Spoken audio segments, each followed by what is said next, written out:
and then at which point we'll jump to questions. There should be, if you want to give it a shot at the bottom, there should be the ability to add a Q&A feature, or sorry, to hit the Q&A if you have a question to post that there. Once we get to questions, we will get to those. I think there should be, if you want to, folks want to raise their hands too to do that. We're working this out, so we'll figure this out. We'll get your question answered.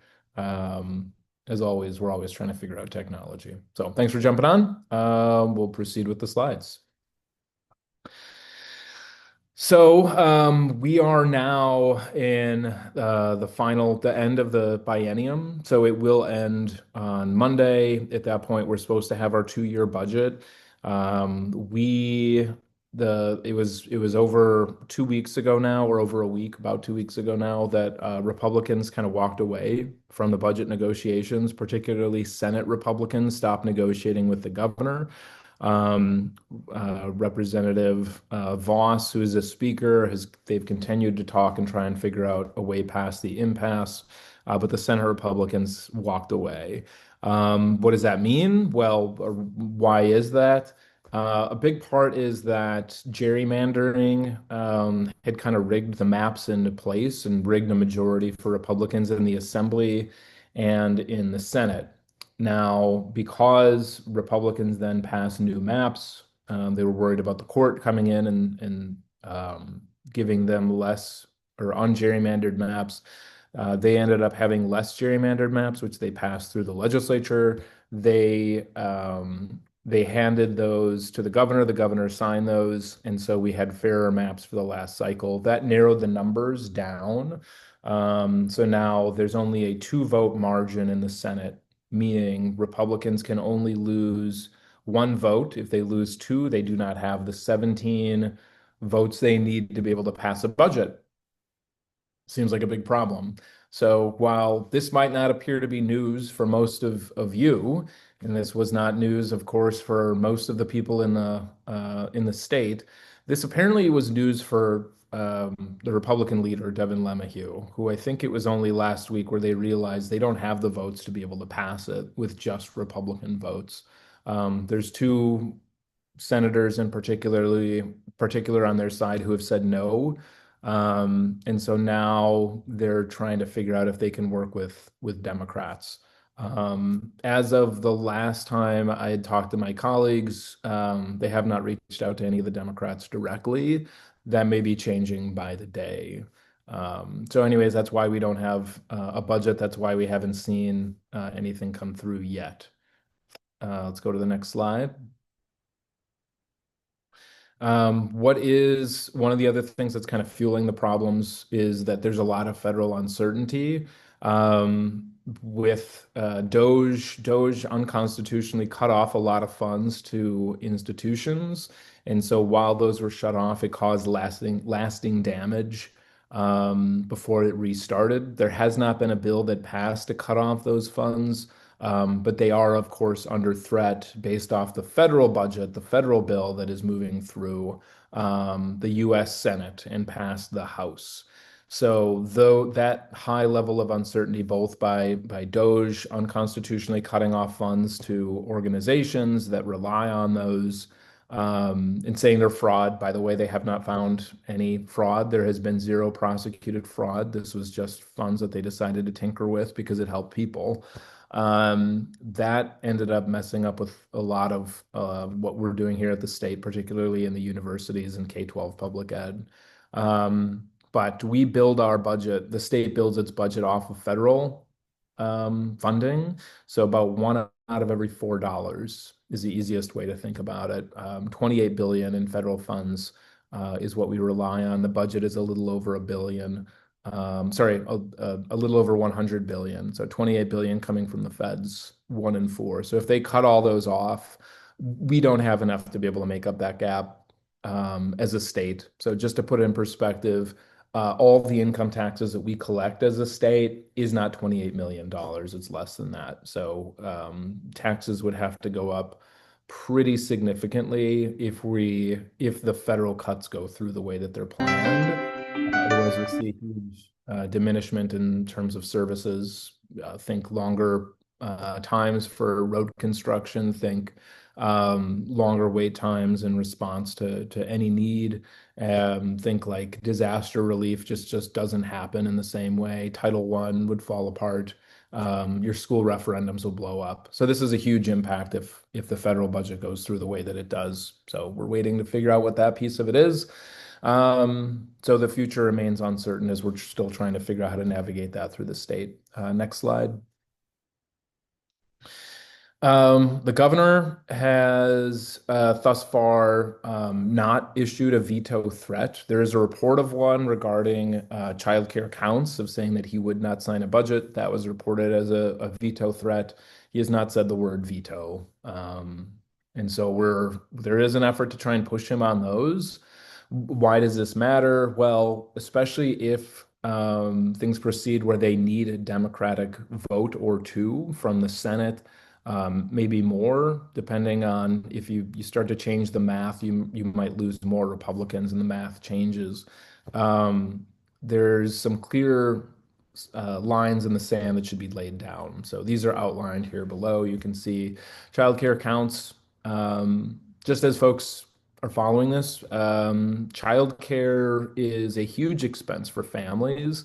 There has been federal dollars to help subsidize that direct to caregivers to help subsidize those costs and keep them open. Um, they basically have come out and said we would lose 1 in 4 childcare centers in the state if the state does not make up for the federal cuts to those childcare subsidies. That would be a huge disruption.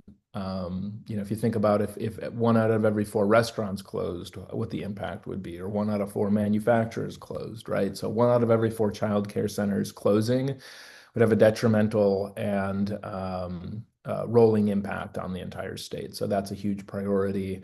And so I'm glad that the governor has said that he won't sign a budget that doesn't extend that. The other one is the Medicaid expansion. This is something we've talked about for 10 years. And we've got the numbers to back that up, but it's basically $750 million we're leaving on the table. There's also $1 billion sweetener that's out there because Wisconsin is one of the last 10 states not to do this. So getting that would not just supply additional dollars, it would free up dollars here, and it would give us a $1 billion bonus that could be used for just about anything. So that one's a huge one. Justice reform, starting with the closing of Green Bay Correctional. And then the last is meaningful K-12 investments, which I think we'll talk about on a future slide. And I've talked about pretty extensively. So where are we at right now? Childcare counts. This was the request that the governor put in his budget. And just for context, the governor put that forward after doing listening sessions around the state. His budget went in February. So if you're looking at a calendar, that was 4 months ago. So we don't know what the Republicans are going to put their total at. So we're still waiting for that. Medicaid expansion, access, like I said, this would save us over $1.7 billion over the biennium. That does not take into account the $1 billion bonus, which would not exist if we don't do it now. And then the Republican offer is continued rejection. They don't want to see healthcare expanded to anybody, even if it does save us over $1 billion, which is it's ridiculous, right? It's kind of like it's like the old grade school, would somebody pay you $1 to eat a worm? Well, what if somebody's paying you $1 billion? Then instead of eating a worm, it's supplying healthcare for the poorest in our state. It seems odd. It seems wildly odd that we continue to not do that. Blue states have done this, red states have done this, purple states have done this. We are one of the last 10 states in the country not to do the expansion. It literally doesn't make any sense. It's a 90% off coupon funded by our federal dollars, and it helps make sure that everyone else is healthier. Leads to better outcomes for all of us. So anyways, that one, they're still trying to reject it. If they're looking for Democratic votes, hopefully that should be a baseline for any Democrat, because I think everyone has signed on to the expansion. In previous sessions, that was the case, and I believe that's the case this one too. Next slide. The last two, justice reform, you can see what the governor had asked for. They ended up cutting that down, keeping it just to basic services without the increases, which, by the way, in justice right now, we'd like to see a lot more than just locking people in cages. We'd like to see programming to make sure people come out better than they go in, which makes sense considering the investment.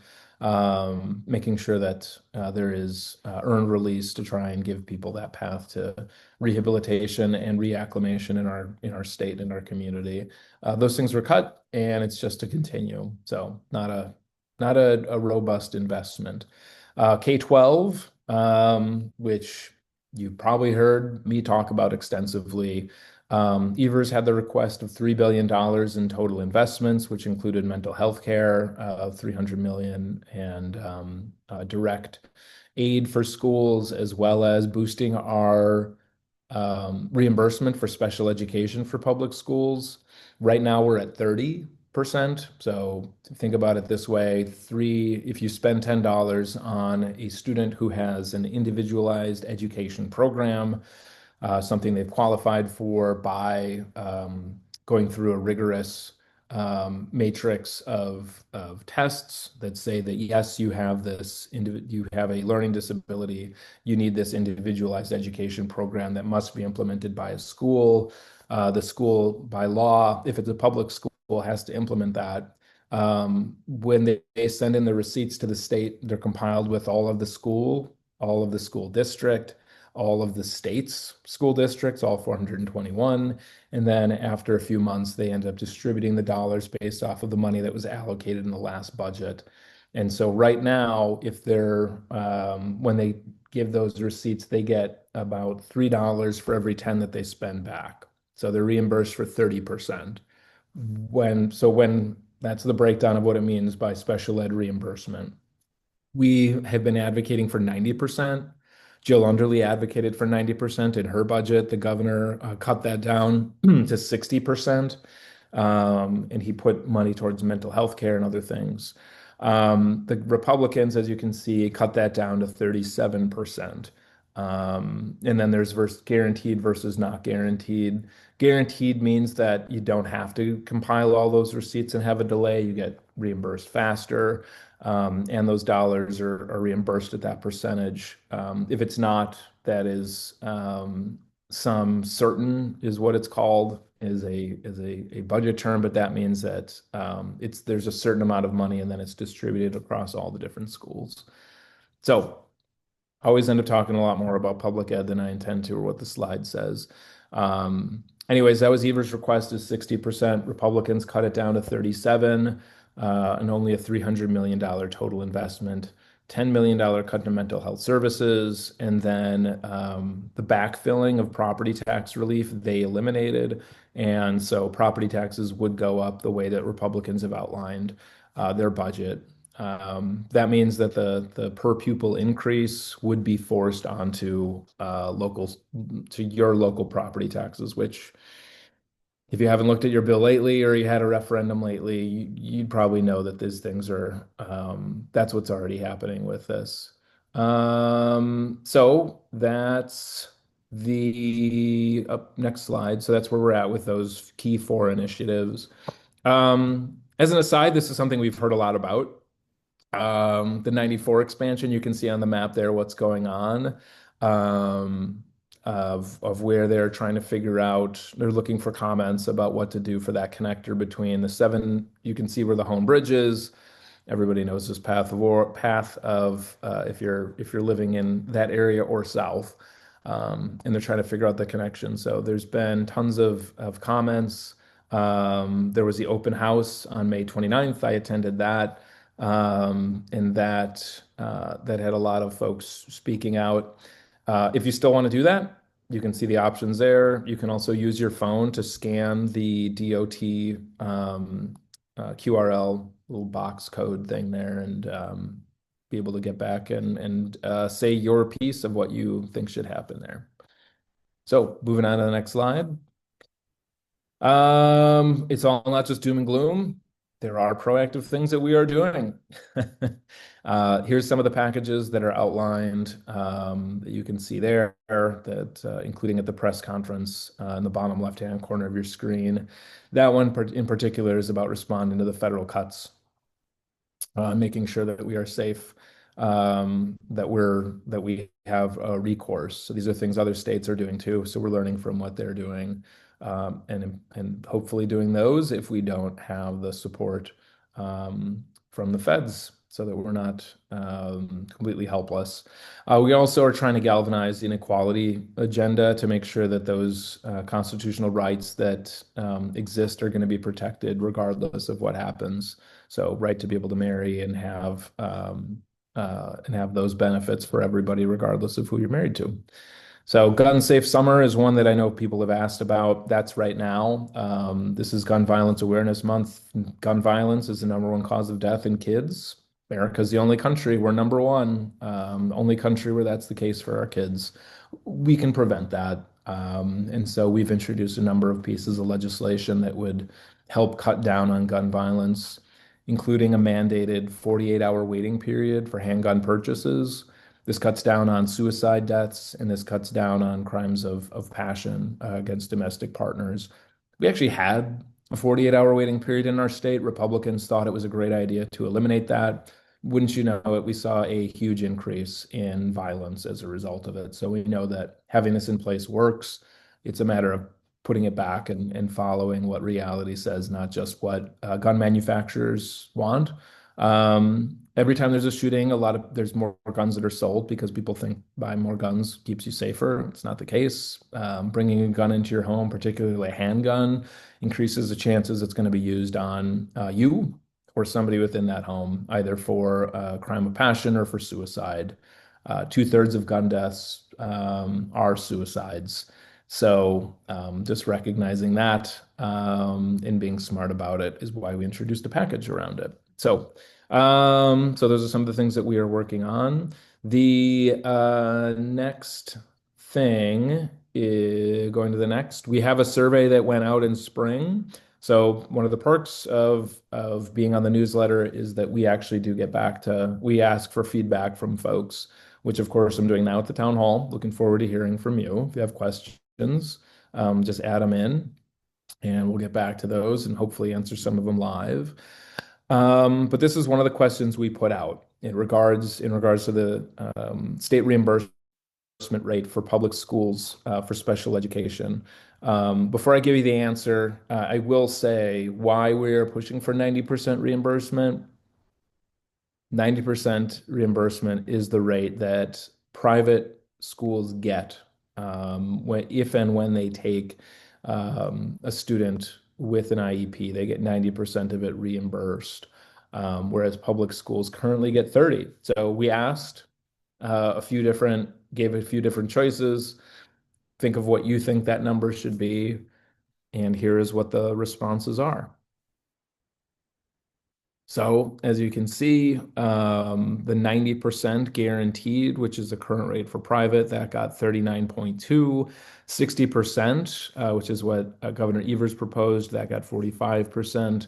And then keeping it at 30% is got that blue chunk. And then the other numbers fall in between there. So there you go. So we do pay attention to where folks are responding to us. We don't have the survey for spring is closed because we're in summer. We have a summer survey that we're going to be printing out and distributing, hopefully in the next couple of weeks. So stay tuned for that. And as always, love to hear from folks. If you have questions, if you have concerns, if you have strong thoughts on the budget or anything else, here is my email. Again, if you are not getting the current newsletter, that is where you can email to be added to that list. And then if you still use your phone as a phone, there's the phone number you can call. And then we do our best to make sure we're getting back to folks within 24 hours.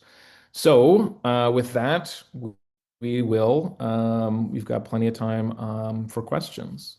So let's start with what is in this, but if you want to raise your hand, if you want to start doing those, we will try and go through that queue. So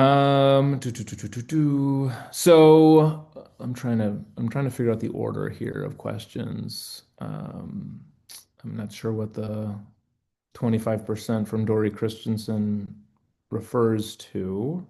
This is where we should have had the chat. Anyone publicly calling the Republicans on the raising of property taxes?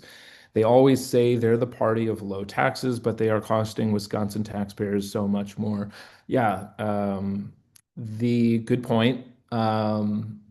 We should always be paying attention to whoever the politician is, whether it's a Democrat, Republican, anybody else, of what they're doing, not just what they're saying. In my experience, sounds like you've realized this too. The people can say whatever, but seeing what they actually do. So yeah, no, your property taxes have absolutely gone up as much as they're reducing taxes on the rich. And most of the cuts to public education at the state have meant higher property taxes at the local level. It's not just me that's noticed this. It's not just you that's noticed this. The realtors are actually out with an ad pointing out that if they don't fund the per pupil increase, their taxes will end up going up. So we'll shift and go live for a question here. I've got Dave Weingrod. Dave, what have you got? Okay, can you hear me now? Yes. Okay. Yeah, so um, you know, does do you perceive that the governor thinks people are pressuring him to veto, the budget without some of these changes? Um, that we need this governor to be strong instead of weak. And, going the route that he usually goes is kind of a weak route. It's just an administrative thing that he does. Um, do you think he like takes this in, I guess? Yeah, good question. So, Thank you, Dave. He is hearing from the public on this, and I will say that he had not issued any hints of what he would or wouldn't sign before, of basically just saying he wanted to sign a budget. So he's starting to respond based off of the childcare, on the childcare piece. The other thing to know is that it's not just the public that's doing this, it is legislators. So I am saying this, I've said it directly to the governor's staff when they're meeting with us. There are other members of my caucus, Senate Democrats, as well as Assembly Democrats, who are encouraging the governor to be stronger. I think right now, nationally, as well as locally, people are looking for clarity. They're looking for fighters. They're looking for people to push back on a damaging agenda at the national level. And I will say right now, like, look, we're living in a very dark time where it seems like we are ushering ourselves forward towards a dark age for America, where we're just shutting down on science and shutting down investment in people, public education, science-based anything, whether it has to do with public health or how we tackle climate, et cetera. It's important for those who believe in the institutions of actually having reason and having science guide what we do, trying to cure diseases, of trying to treat each other with respect. Those things are really important. So it's important that we do stand up and fight back. So I would hope that the governor does that. We will see. I think his inclination is to sign a budget, whatever's put in front of him. We'll find out here in the next week or so of what that budget is going to look like and if these pieces are going to be in it. So if the governor's listening, we'll find out. But I will say that, I mean, I'm certainly hearing it, and I know that there are other representatives and senators who are hearing that too, instead of the usual excuse of saying, well, we can't afford um, to fund things that actually help people and make their lives easier. On the contrary, that's exactly what we're supposed to be doing. So next up, we've got Joe. Thanks for the question, Dave. Oh, can you hear me? Yes. Oh, good. I wanted to find out if you have any information about the timing of allocation of money for clean energy projects, as well as the NEVI program, electric vehicle charging stations, that has been a result of the lawsuit against the federal government. And I'm part of the Sierra Club and other environmental groups, and was wondering when that allocation of money might be distributed. Yeah, let me look into that. If you can um we're gonna try and I'll try and get you a clearer answer on that one. Because part of that is at the federal level. The money should be some of it's being blocked, obviously, and so and unconstitutionally they're trying to mess with this, but it's deeper than just the of coming through the budget. But let me see if we can find out for you to be able to give you that. And I know that this has been a purposeful, this is part of what Doge was doing and trying to defund some of these projects and the effort to try and roll them back. But because that hasn't passed, they should still move forward. It's just a matter of trying to get those loosened by the courts. Yeah, I was part of that lawsuit actually, and the it affects 16 states, and Yeah. I was just wondering if you had heard about the timing of that allocation. Yeah, no, unfortunately not. And most of that is coming from the feds. It's not coming from the state. So the state might be distributing it, but it's coming from the feds. Um, there's not a lot coming from the state on that, unfortunately. But thank you for being a part of that lawsuit and dislodging those funds that were rightfully put forward in the Inflation Reduction Act, Right. um, and the Infrastructure Act. Both of those had huge impacts on trying to tackle climate change. So Thanks very much. hopefully they come free. Do you have any other information on that? Well, I was also part of the problems with the We Energies conversion over to methane gas, and unfortunately, the Public Service Commission decided to allow the gas plants to be built, and it will cause some issues with our health. And but I was also interested in what's going on with the Microsoft plant in Mount Pleasant, which is south of your jurisdiction, but still, um, I'm in Kenosha County myself. I was just wondering if you have any details about that. Yeah, thank you. I'll answer that one. Yeah, and then we're gonna move. I know there's other questions jumping in on the chat. The That's a good. Thank you for speaking out on that. I also spoke out when we had when the Public Service Commission had their hearing at Oak Creek, and the Oak Creek power plant is in my district, in my neighborhood of Oak Creek. And I was opposed to the building of the coal burning power plant back when it went up before. I wasn't a senator then. I was glad to see that they were sunsetting it and applauded We Energies for doing that. Unfortunately, what's happening now is there's a huge push there's a huge demand on energy, and a lot of that is being fueled by so-called artificial intelligence, which is just large language modeling. It's not really thinking technology. It's just kind of ripping off what's out there. It requires a ton of data. It requires a lot of electricity, energy, and it also requires a lot of water, right, to be able to cool down this equipment.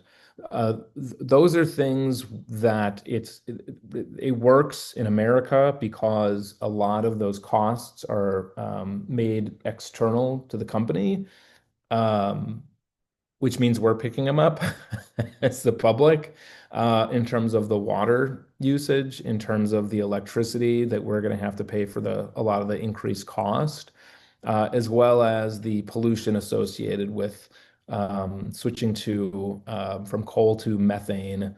And to be clear, the way that methane use is regulated in the country, a lot of the leaks are self-reported, which means that the benefit is pretty marginal. And if you take into account The leaks, which are way worse for the environment, it's a net negative. So these things are deceptive and making people think that they're good for the environment.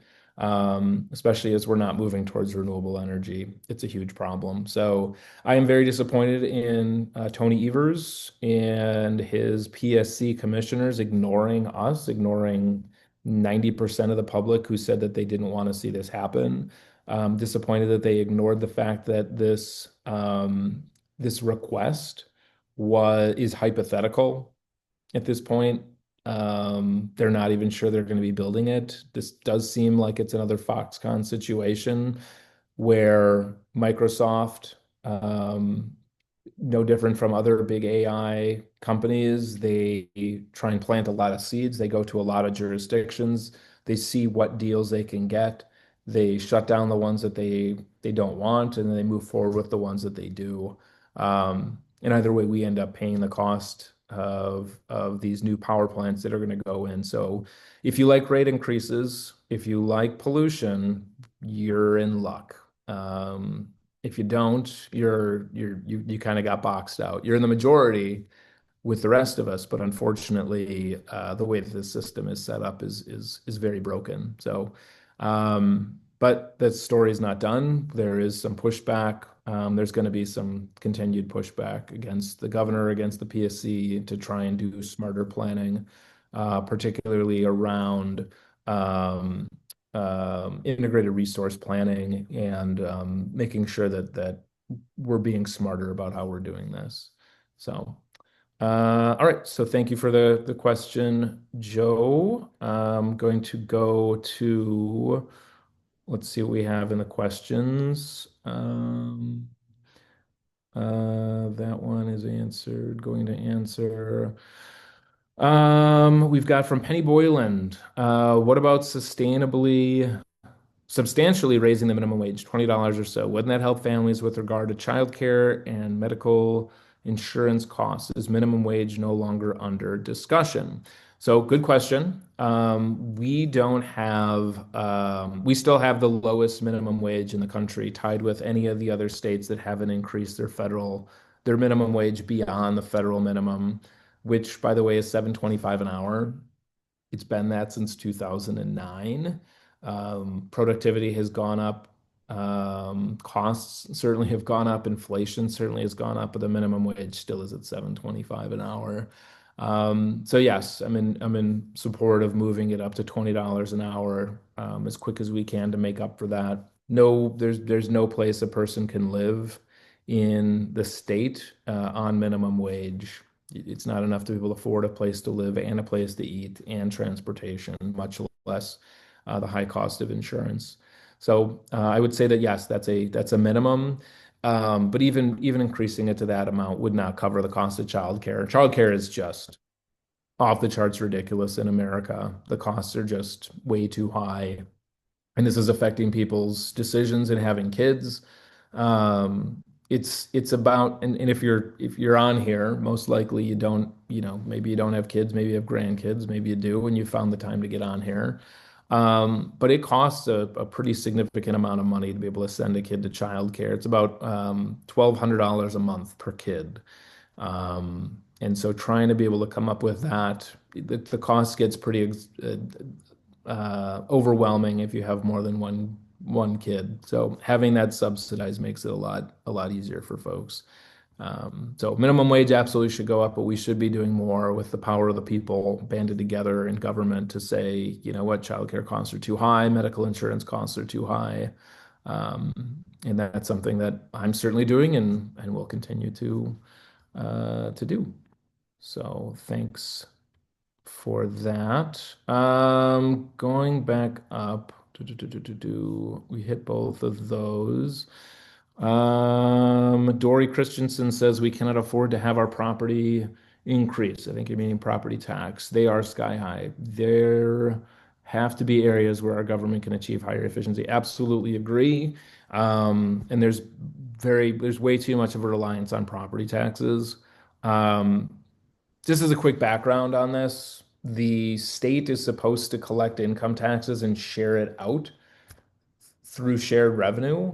That is not happening to the degree that it should. Like we're basically we're basically just keeping the money at the state, and then the locals have to make up for that gap. And they're only allowed to do that through fee increases and property taxing. Fee increases, you could think of like the vehicle registration fee or raising the property tax. Even from the property tax perspective, they're limited by growth. And so that is, yeah, so that's why these things end up going up. Um, so question, I know Nick, you're on here. It looks like there's still a few people who are like highlighted that aren't speaking. So I'm not sure if that's the same view as other folks, but I'll be able to change that. Moving on.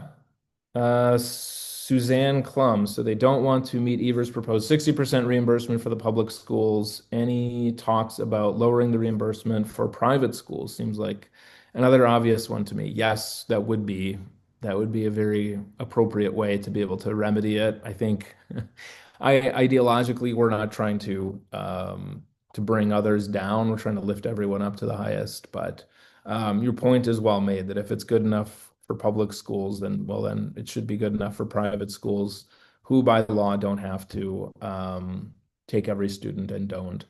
The Which is why we're advocating for the public side of this. MPS, if you're an MPS family, the percentage of students who have an IEP is 20%. Whereas in private schools, it's just over 10%. So you can see where these students are ending up. It's with the school district that absolutely has to take them.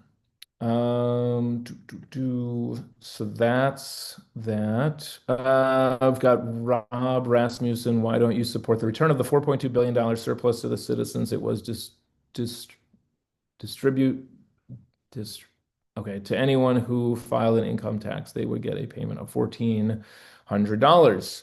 I would say, look, the $4.2 billion is a reasonable question. Right now, we are borrowing a lot of this money from the locals because of increased property taxes. It becomes a shell game if we're shifting it back.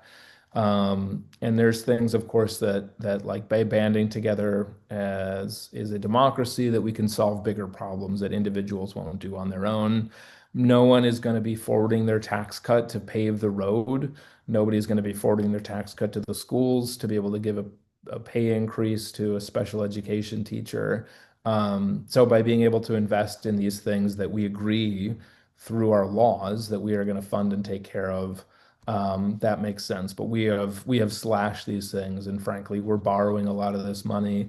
Just to give it a perspective, if we actually increased on a per pupil basis, what what students should be at based off of what they were back in 2009 before the cuts really started, we would give each school $3,380 per student just to get them back to where they were before all of these cuts happened. That makes up for the per pupil increases that have not happened, and it makes up for inflationary need.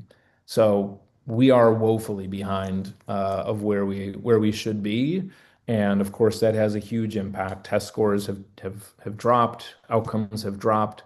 There's a lot of learning loss that happened in the pandemic that's going to require additional investment. And either we do that now or we pay for it by having a society that doesn't fully understand critical thinking and is not able to do these things. So investing in that, investing in your neighbors, it's pretty darn important, especially as we have an aging population and it's going to be the younger one that's taking care of the older. You want to make sure that there's a basic competence in place for everybody, and if that's not there, it's a huge problem. Beyond that, we want a smarter population, so investing in public education it pays big dividends. Jim Winston asks, do you foresee the Republicans being willing to soften their hardened ideological positions to work with Democrats to serve all of their constituents so that as their gerrymandered advantage shrinks? It seems they are still unwilling to compromise on anything. Yes, very good point. That is something that we have noticed. We assumed that that was going to be happening. It's taken a while on an individual basis. I have worked with some of the Republicans. They're more in a mood to do that. And I think that's going to change with this budget. There is internal rules that they have of what votes they need to be able to get things to the floor. There's still a culture of not wanting to work with Democrats, but having a good number of folks lose their seats for being unwilling to work across the aisle and being unwilling to work towards solutions. I think that spells a recipe that people are going to be the Republicans are going to be more interested in working with Democrats and calling us back. So there's a number of bills I'm interested in working on. Some as innocuous as changing the designation of a skateboard from being a toy to being a vehicle so that you can actually use it without being arrested. We've gotten some interest in that. So far as to doing the integrated resource planning for our long-term energy planning, which because we don't have that, We Energies is allowed to lie, and they do, about what they're going to do in terms of renewable energy. So they're allowed to say anything as long as it's a year out. So they can say, "Oh yeah, 2 years will be completely clean." So if you clean and renewable energy sourced, and then somewhere along the way they can say, "Oh golly gosh, increased costs," and they can back away from it. So this is something they've done. They've done this two-step over and over. When you have integrated resource planning, you actually have to plan long term, and they have to abide by that. Leads to better planning. Seems ridiculous if you're not allowed to plan for more than a year out. This is one of the many things they repealed. So there's bipartisan support for that. Hopefully, something like that can move forward too, but we shall see. The last question it looks like is still up there is from Joe again. Joe is our super participant. I feel like you should get a prize for that. Are you at all involved with codifying the Fair Maps legislation to make the process complete or improved?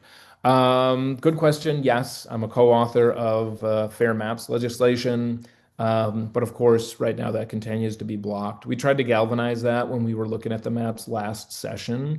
That didn't happen. But trying to make sure that that is in place.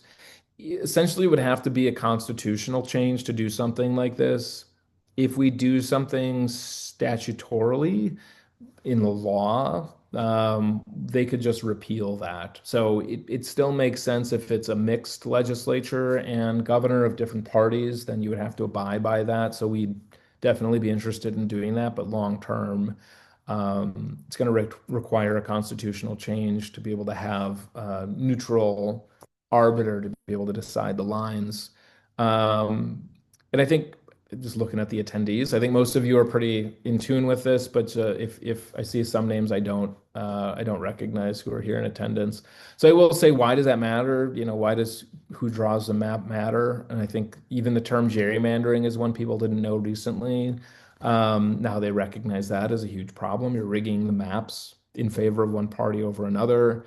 By having gerrymandering and by rigging it that way, it's essentially you basically are rigging it so that one party is in power regardless of what the public wants. And as we've seen as an unfortunate case study in the state of Wisconsin, that also means that folks the folks who are in charge, they just don't need to pay attention to the public if you're in a gerrymandered district, and they don't, famously. It was some odd years ago where they signed statements saying ignore the public comments. That's not what you should do in public office. When you have gerrymandered districts, you can see what's happening at the congressional level, where no Republican has held an in-person town hall from the congressional side since February. Most of them are living in gerrymandered districts where they're protected. So we We have six Republicans representing us in Congress, two representing us in the House. So six and two in a 50-50 state. So make that make sense. And that means that legislators are not responding. So that should change. That's why we need to change that long term. There's a lot of things we should change so we actually have a more representative democracy. And um, I would argue, and as long as the body does not reflect a pretty close approximation of income and background and as well as the majority opinions of where the public is at, we don't have a really good representative democracy. It's really skewed towards the rich. It's skewed towards those who have a lot of resources to influence it. So it makes it harder to get those things done. But which is why I'm out here talking to you guys. Make sure that I can hear directly from you, especially when it's summer and people have a lot going on a Thursday. And hopefully we have good Summerfest weather. All right, we've got an anonymous attendee. When is the vote, especially for childcare funds? Then, if something passes, when would it take effect? Childcare counts ends this month. Yes, very good question. Very concerned about childcare. While it ends this month, the conversations I've had or Democrats have had with the governor's staff is they believe that there is a 2 week wiggle room window of when the distributions go out. So while the end date is June 30th, there's an ability to backfill that as long as a budget passes and with an effective date of June 30th. So obviously that becomes harder, and it will have real-term impacts in terms of hiring, firing, and staffing decisions and staying open of accepting people. Um, if it becomes harder to do that as the weeks go by. So we have essentially 2 weeks of wiggle room. My sense is we're going to get it passed before that or get something passed before that. There is some pressure going. There's dollars on the table that otherwise go away. So hopefully that incentive does push us to pass a budget.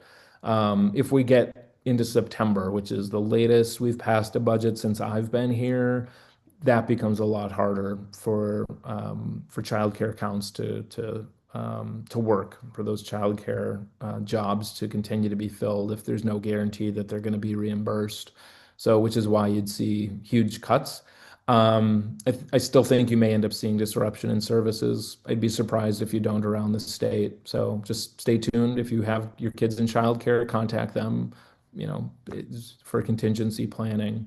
And I apologize on behalf of my colleagues because they're not prioritizing this, so as they should. On to That's it. No more open questions. Oh, Rob asked a good one. I'll answer that one. What happens if a budget does not get passed? It continues at the previous levels, but money that would otherwise be distributed doesn't get distributed. So it means that new buildings wouldn't happen. They would pause construction projects. It would mean that there's not an increase for municipalities, for schools. Those would not go through. Doesn't shut down like the federal government. It would just continue as it is. So, so there you go. See another question. Why are Republicans against Medicaid expansion? They've not really given a compelling argument. I will say I think the reason why they're refusing to do it is because they don't want to see any expansion of healthcare access. Um, the biggest donor, or sorry, the biggest lobbyist in the state is the Wisconsin Hospitals Association. So they spend a great deal of money trying to keep a status quo that's really broken. I keep the list up on my wall when you walk into my office at the Capitol here on the ground floor, room 18, to remind me of that. They want this system to continue to be broken. So the more that healthcare is covered, there's more of a discovery of how efficient it is and how cost effective it is. Unfortunately, in America, we pay twice as much as other nations with worse outcomes.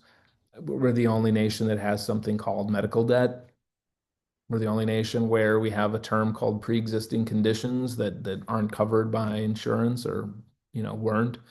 To some degree, they're reintroducing that. So we have a very broken system, and there's so much money to be made. So unfortunately, in this building, the money ends up winning a lot over what the people actually want. What can you do? Pay attention. Contact your representative, contact your senator.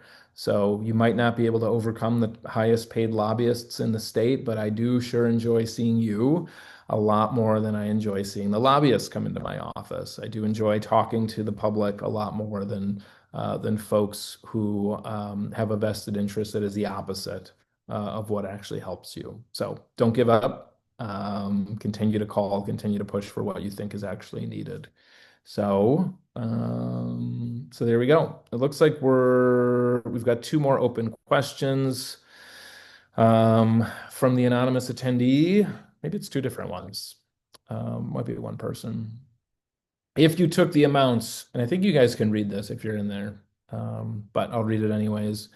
If you took the amount spends on education and divide it by the number of students in Wisconsin, a parent would get a check for $20,000. The parent could then make a decision on what school they want their children to go to, whether it be public, private, charter, home, or whatever. This would increase the competition between types, improving quality while reducing costs. The ongoing scandals at MPS justify this approach. Interesting strategy. That is not what happens.